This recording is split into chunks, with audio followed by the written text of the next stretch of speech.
So good evening, everybody. I can't see anyone, which is a bit disastrous.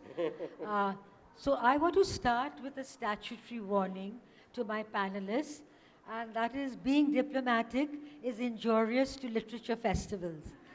So, uh, so please do not be diplomats over here, or do not be diplomatic.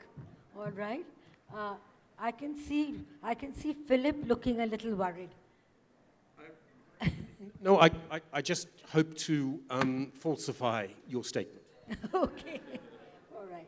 So I just want to start off, first of all, by asking each of you, what was the worst thing you were warned about coming to India? Not so much officially, but unofficially.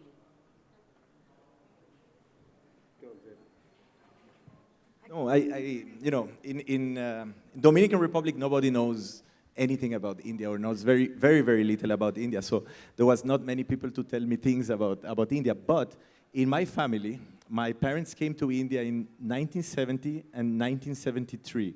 My father came to India from Paris by road. He was a student in Paris. So I grew up listening amazing stories, actually fantastic stories about India. So that is what I had, as a preparation to come to India. There was nothing, horrendous or catastrophic about the journey. I was warned about bureaucracy. I was warned about the Ministry of External Affairs, its comprehensive power in Delhi, especially to stymie and suffocate good ideas. But here's the diplomat. That has been proved completely wrong. And it's been charming to deal with my Indian diplomatic colleagues. Well, in Spain, India has a lot of prestige because it is seen on one side as a very old culture, because we're also a country with a very old culture, so this connects us. We see our friends, the Americans, as a very new country, only, let's say, 300 years or 400 years. Obviously, there were indigenous population there, but they were in the northern part of America. Let's say we see as a very new country. India, we see as a very old country of millenniums, not centuries, and with a lot of spiritual dimension. This is the good thing. The wrong thing we see is that there is not a real love for urbanism, for urbanization. There's a kind of feeling of organic, that you can put the things wherever you like. So that creates a certain disorder, especially in a society that is growing all the time. You are now 1.4 billion. In 10 years, you will be 1.7.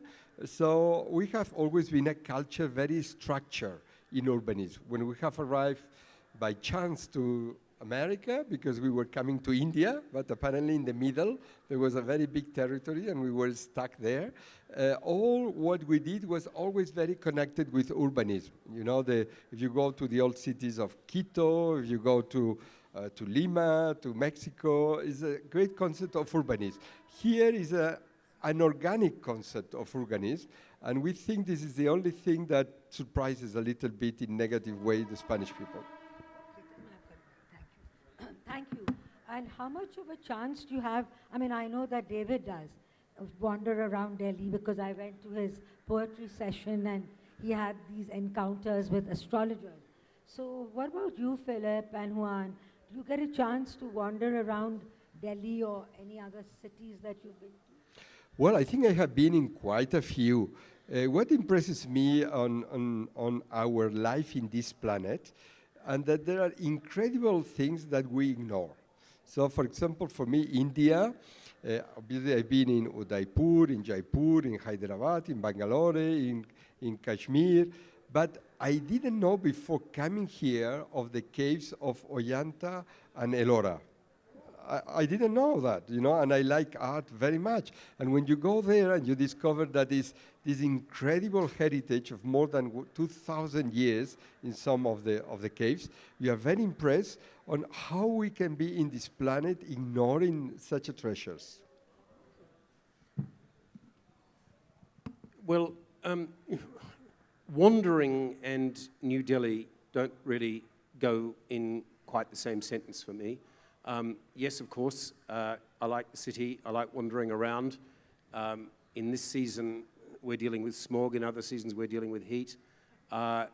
Frankly, it's other cities in India that I found great to wander around. I mean, yesterday I was in Varanasi, and wandering is the only way to get around Varanasi because the traffic is appalling. And that was absolutely charming. When I was in Trivandrum in Kerala, charming place. And I'm not a wanderer. I'm a hiker. So for me, my best experiences in this country have been in the Western Ghats, have been in Meghalaya, have been all over the place where I've, in Dharamshala and in Darjeeling, places where I've had a chance to walk. I love the countryside. So how many people in the audience have seen so much of India as our diplomats have seen? Right? And yeah? Okay. All right. Okay. So David, you?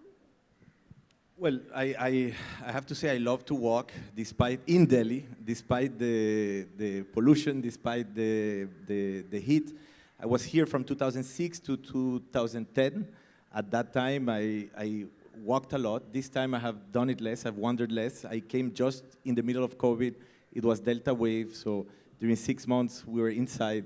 The last year, well, I have a 10-month-old daughter, so that also has limited, my wandering around. But, it's a challenging city. It's not an easy city, but I think it's actually one of the things that make it very exciting, that you can just wander around and find things that were not mapped, nobody had told you about. You will find a very old monument, a shrine. So it's full of surprises for the one that really wants to go out of its way. Lucky that you're not a Bollywood star. You wouldn't have said the same thing. Okay, so tell me, you grew up on Tales of India about your parents who were here in the 70s early. So when you first came here, did it seem very different, or were you disappointed? Were you not? No, I think in a way well, there were many things I had not expected at all.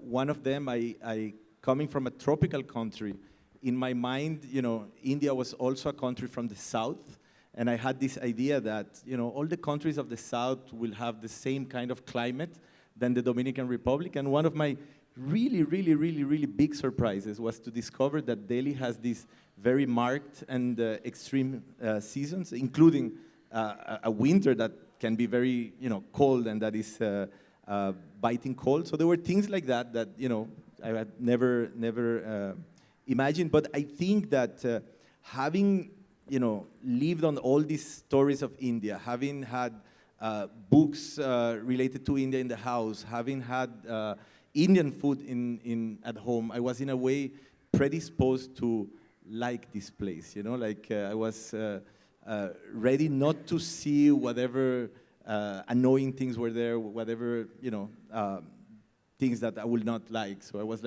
really ready to love it in a way. And that's what happened. I came back 15 years ago, again. So, okay, Juan, you said Ajanta and Ellora were a surprise for you. So, Juan and Philip, was there anything that really surprised you? I mean, that didn't fit any stereotype that you had about India? I'm going to answer the question you gave David. So my experience doesn't go quite so far back, but when I was a student, a 20-year-old, I spent 3 months in this country, traveling by train and by bus, and I traveled all the way from Kolkata to Jaisalmer. See, the answer I meant to give you, what my people would write for me is, India's completely transformed. And the world that I saw in the 1980s is no longer here. And in fact, there's a new India which is completely taken over. But there are 2 things that I remember from those train and bus journeys. Firstly, every conversation had to include cricket. And people were utterly uninterested in the politics and the economy of Australia and vitally interested in Australian cricketing life. No one knew John Howard, everyone knew Greg Chappell. And the second thing that was what was true back in those days was, you were in those compartments where you were facing each other. And inevitably, after a few hesitant minutes, there would start to be a conversation, and inevitably, there would be a person on the other side of the compartment, normally a woman, who would offer some food. Now, those two things, fascination with Australian cricket and Indian generosity, are absolute continuities between the 1980s and the 2020s. Let's give him a hand for that. Let's give him a hand. Okay, and Juan, you, is there a stereotype that... No, well, I see that there are two things that have changed a little bit. One is that now it begins to be the new generation a certain passion for football. It did not exist before, and even for women's football. You know, we have decided that 2026 will be the year of India and Spain in culture, tourism, and artificial intelligence. And I think we're going to start the year with a football match of the Indian women's selection and the Spanish one, as we were the champions in Australia. So let's say we have influenced India on that side. But the other time, I saw a Hollywood film that for the first time it was integrating the Bollywood scheme. In the Bollywood, you have always these films that in the middle there is dancing. You insert a lot of dancing in the middle of the film. So the other day I was seeing this film with the Australian Nicole Kidman that is called The Perfect Couple. And in the film there is this dancing that it never existed before, and it has come from India. So I see a very interdependent world. All right. But I don't think that we learned football from you. I think we had quite a football tradition ourselves. I have two grandsons who are like crazy about football. Yeah. Okay. So for coming to, let's be a little more, since this is a literature festival. So coming to India, was reading any literature part of your orientation for coming, and what would those books have been? Well, I'm now reading the last book of Shashi Tharoor on the influence of languages, language. You are okay with Shashi Tharoor's language? Yes, yes. Okay. Yeah, it's... In fact, Shashi Tharoor's book was the one that I actually invited myself to this Lit Fest for, and I told Shiny, I said, look, I'm coming to your Lit Fest and I'm going to do this, so you better get Shashi. And she said, yes, I've got him. And then like 5 days earlier, she said, we haven't got Shashi, but I'm giving you Upamanyu. And so I got Upamanyu. Okay, so I am that, and obviously I am reading again, as I recently arrived, only 5 years, the famous book of Octavio Paz, Visions of India. Extremely interesting. So in my case, my wife and I have acquired, I'm only here for a few months, but we've acquired a library of over 100 volumes of Indian literature. And the struggle, of course, is to read it. Acquiring them is easy.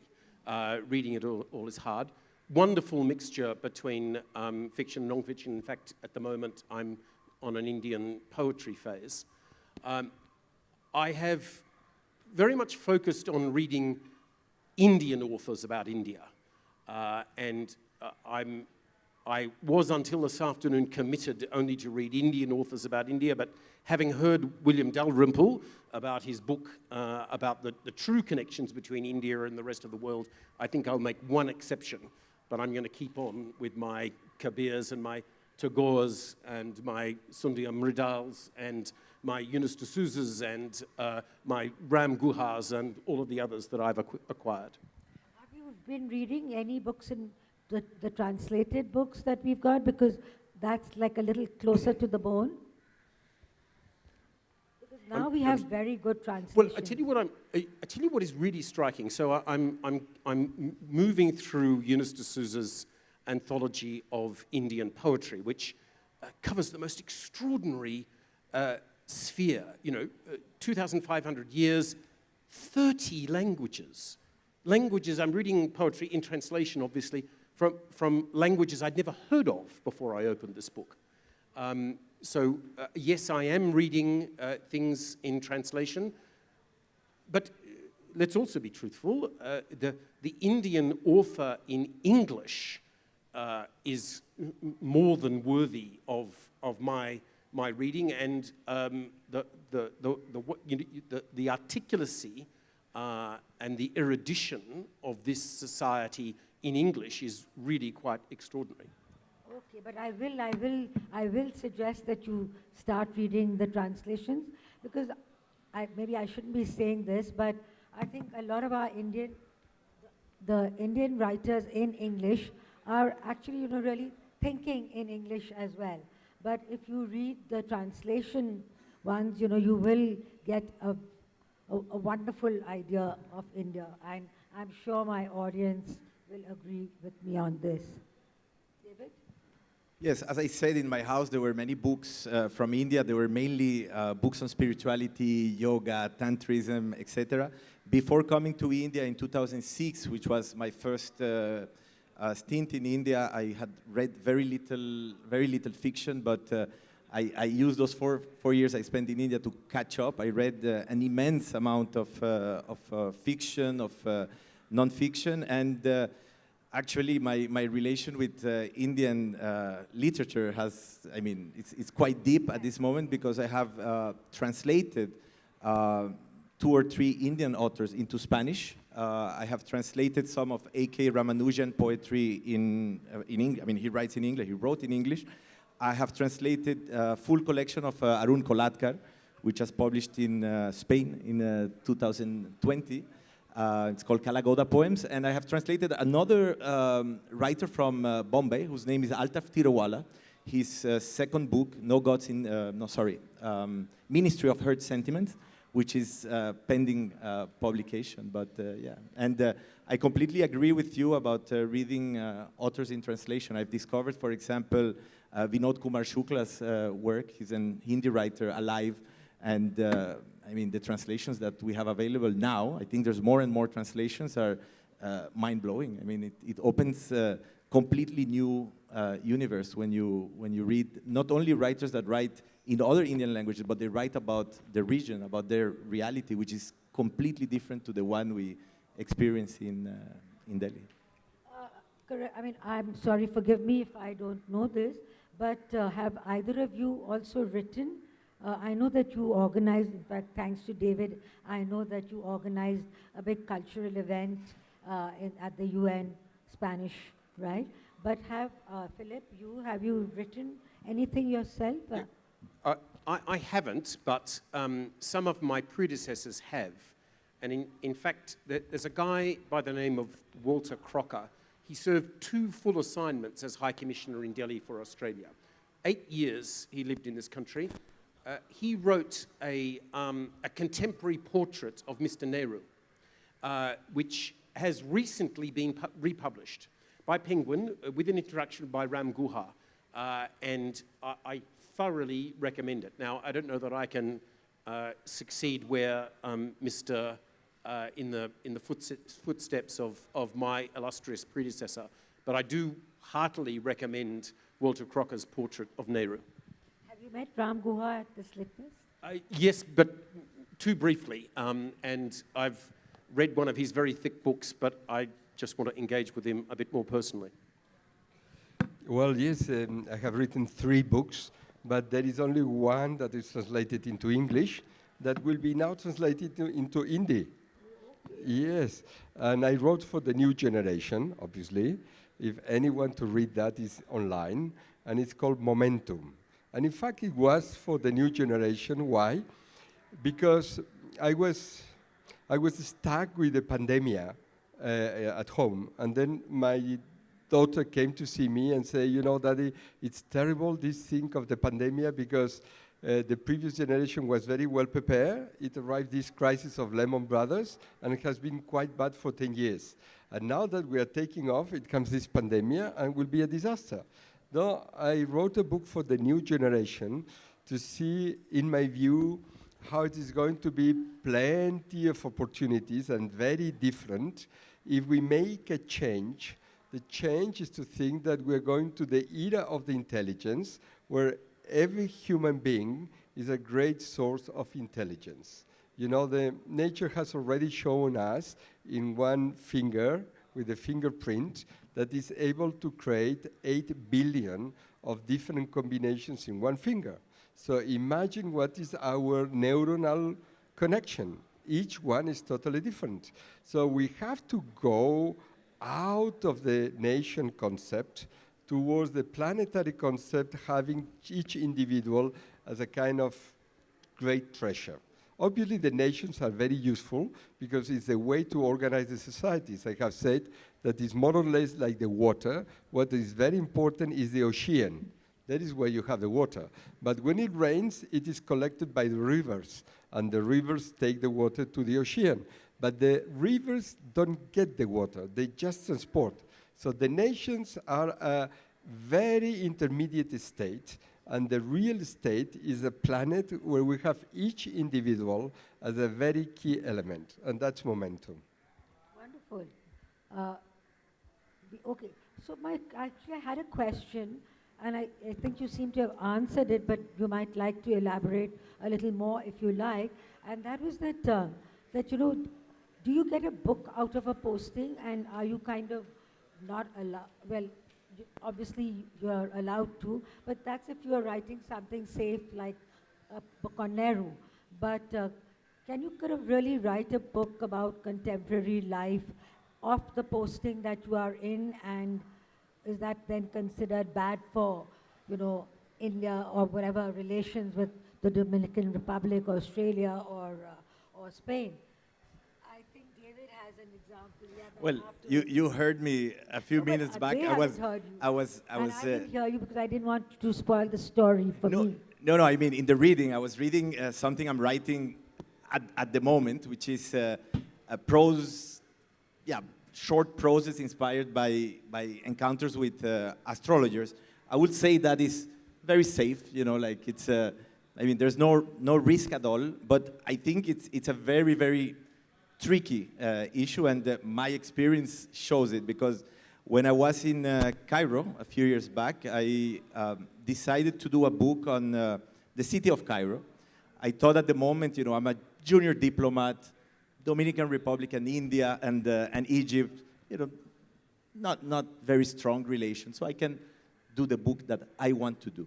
So the book was a portrait of Cairo through street chairs. So the dilapidated street chairs that people who sell things, people who go to cafe, people that just sit outside of their houses use, and to tell stories through those chairs with interviews of the people that were using those chairs, but also with a series of essays. Because of the moment, it was during the Arab Spring, inevitably the interviews led to talk about the situation of the countries. But still I thought, this is the book I want to do, I will do the book. The book was printed and published in Holland. It was a publisher from Holland. So the copies had to be brought in Egypt. I had a co-author. It was a book with the two persons together. So we hired a company to do all the shipping logistics. When the books arrived into Egypt, the shipping person told us, there is a little problem. It might take more time than it is supposed to take. So 1 week, 2 weeks, then he said, there is a bigger problem. Actually, you will have to go and see the censorship office, So then we went to the censorship office. I developed, some kind of relation with the head censor. And then after a few weeks, she told me, there is a deeper problem. It is not censorship. You have to go to Mukhabarat. Mukhabarat is the intelligence. So then I started to ask, how do I reach the intelligence? And everyone I will ask, including ministers, I have some relations, at the moment you will say Mukhabarat, they will say, we will not help you. There is nothing you can do. So what I did is, I went to the Mukhabarat office. What is this? It means it's the intelligence, it's the secret intelligence or the intelligence. So I went to their office. It's a huge compound. I presented myself. I said, I understand there's a problem with something I have done. I want to clear that problem. No, there's nothing to do. Second time I went, they told me, someone will call you, leave your phone here. So a colonel from the Mukhabarat called me, and the conversation went, he called me a couple of times, but then it died out. I never got his phone. He was supposed to call me. It died out. Third time I went, they managed to let me in. And inside were two people, a woman and a man, sitting, waiting for me. They had the book there. They had read the book. They had read it very well. Actually, I joke about this, and I say that they were the best critic of the book. And basically, what they told me is, you have written a book about chairs, but this book is not only about chairs. This book is about politics. Chairs are a symbol of, power. The people you were talking with understood this very well, and you knew it also very well. And by the way, you seem like a nice guy. Why didn't you write a book about, the pyramids, about the Nile, about the beautiful things of this country? Because you're focusing also on dilapidated chairs, like it shows the poverty of the country. To make a long story short, what happened after that is that they told me, we have your phone, we're going to contact you, and we're going to see you. And that's what they did. They called me 2-3 times to different cafes around the city. Both of them, always the same man and the same woman. We chatted. I guess they wanted to know, who I was, what were my intentions, understand maybe my psychology a little bit. And after the third meeting, they told me, there's absolutely no problem. Your book will get released. You will get all your copies tomorrow at your house. And you're free to present the book, to do whatever you want with it. But lesson learned, it's very, very complicated. Okay. So anyway, happy ending after all that. Yeah. I have a very different sort of answer. As diplomats in an assignment like this, we get very privileged access to a range of people in this society. And those people often speak quite freely to us. And they speak freely on the basis that that information will not go into the public domain. It might be shared in a privileged way through our classified communications system. And equally, I have access to the intimate thoughts of my government's views about India and its trajectory. And those should also remain private. So call me old-fashioned, but I'm the sort of diplomat for whom it goes to the grave with me. Well, in my case, one of my first book was on Cuba. And unfortunately, this is not translated into English. The Spanish book the name is Espérame en La Habana, that in English is Wait for Me in Havana. And there are 3 love stories, but obviously all the political possible evolution of Cuba. It goes from 1898 to 2025. I have only 1 year left for being successful, how was going to be the change, etc. And then, as I was the Director General for Latin America, some ministers of Cuba, they wrote to me saying, we know that you have published a book on Cuba. I said, yes, do you want I send the book? He says, yes. I said, okay, I'm going to send you the book, but I want a feedback. Okay, I never got the feedback. Actually, sometimes it's dangerous to ask for a feedback, right? Okay, now will you tell us something about your own literature and, I think because certainly, Dominican Republic and Spain, because of the colonies, you've got this very, very diverse literature. You've got Borges from Argentina, and you've got my favorite, Garcia Marquez, from Colombia, and of course your original Spanish Cervantes. I mean, I don't know, Australia, I think perhaps the best known is Morris West, because, he sort of sold all these books. But tell us really about the kind of influences that there are in the literature of your country. Especially, Philip, I'm interested that how much of the influences of indigenous, I don't know what is the politically correct term, First Australians, indigenous people, like what is the politically correct term these days? So how much of the influences are there? The influences are now quite profound, but that's a very big shift.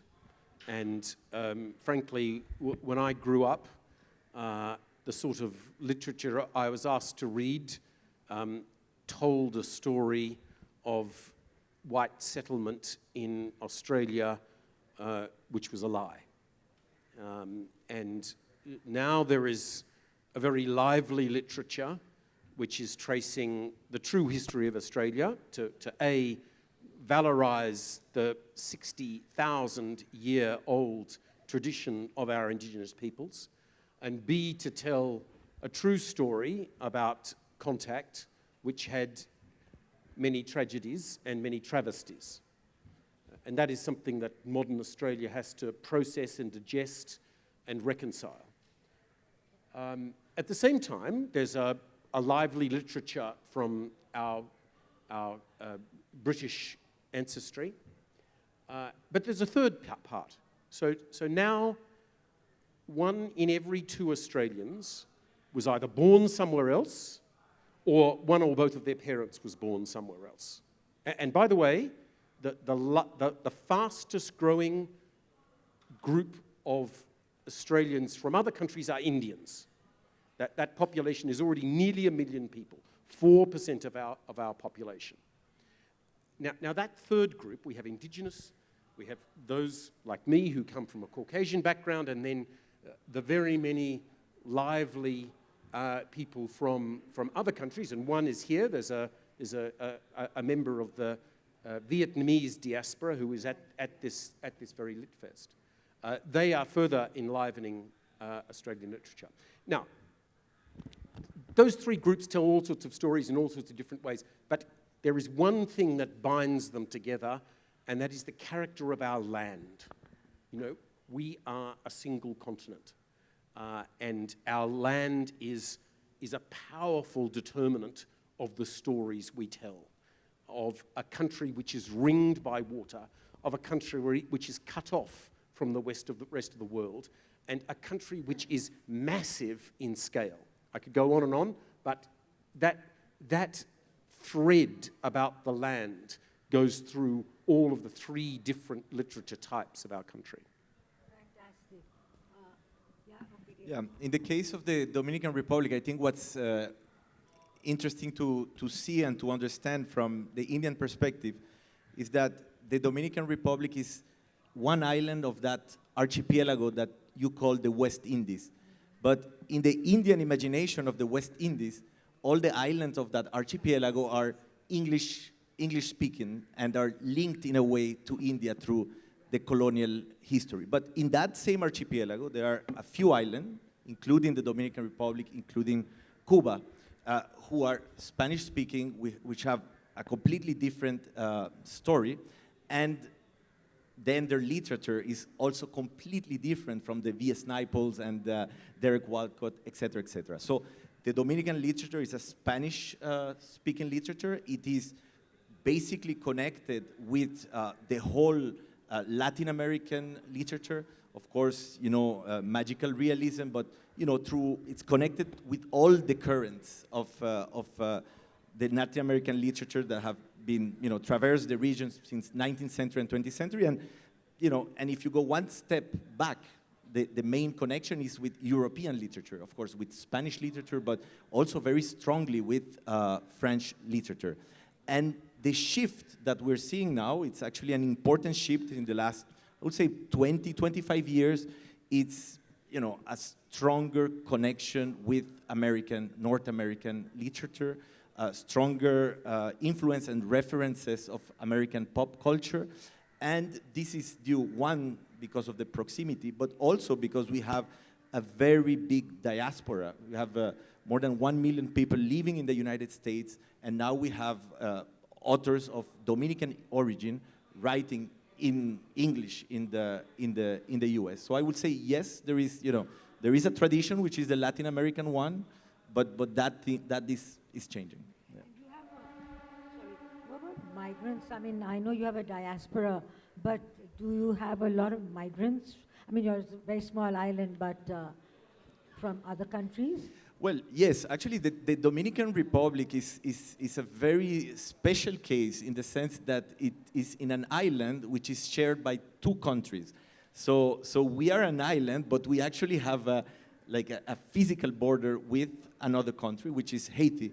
And the 2 countries have had, extremely divergent development trajectories in the last 30 years. Dominican Republic has, developed very well. Haiti, as we all know, has been in a perpetual crisis. That creates a differential of development. And of course, Dominican Republic is very attractive for Haitian migrants. And other than that, whenever there is turbulence in one country of the region, you see a lot of people from that country migrating to neighboring countries. So we've had a lot of people from Venezuela in the last decade or so coming in, but as well as in the other countries of the region. So yeah, there are quite a few migrants. Who's the most well-known native Dominican writer today?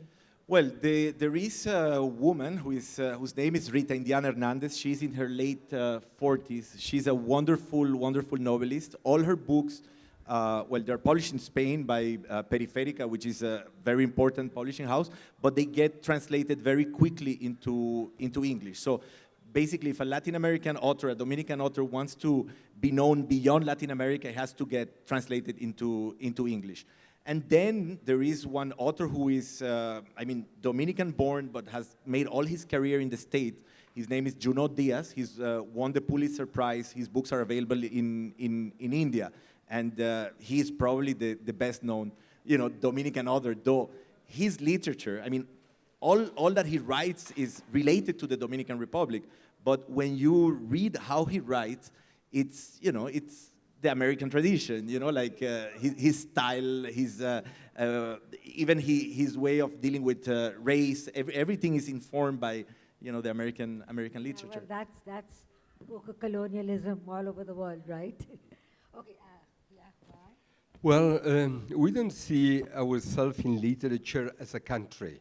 We feel ourselves in a great universe, that is this universe of Iberoamerica, we could say. We feel that literature of Borges in Argentina, or Gabriel García Márquez in Colombia, or the Mexicans authors that are grandiose, or our people, they are part of the same, So we think that we have a position in the world as strong as a global culture as the British one, So we think that maybe Cervantes and Shakespeare, Quixote and Hamlet, maybe are the two most read books in the world.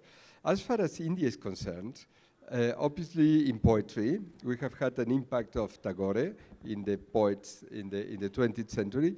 But for us, the key thing from India, the thing that would make the difference, is a kind of culture for peace, the Shanti, That is the big difference, because every time there is Anglo-Saxon literature, is a very violent literature.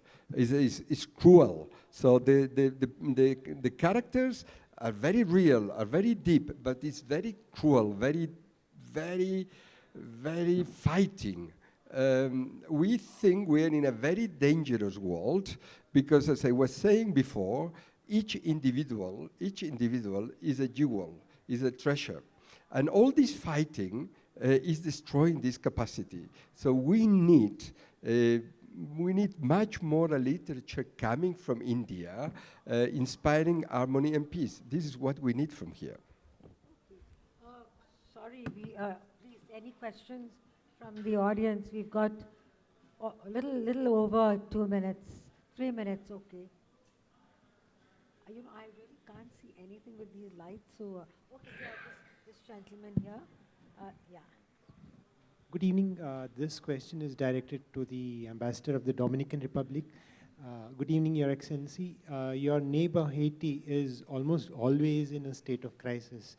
So is there anything the government of the Dominican Republic can do to promote stability or prosperity? Thank you.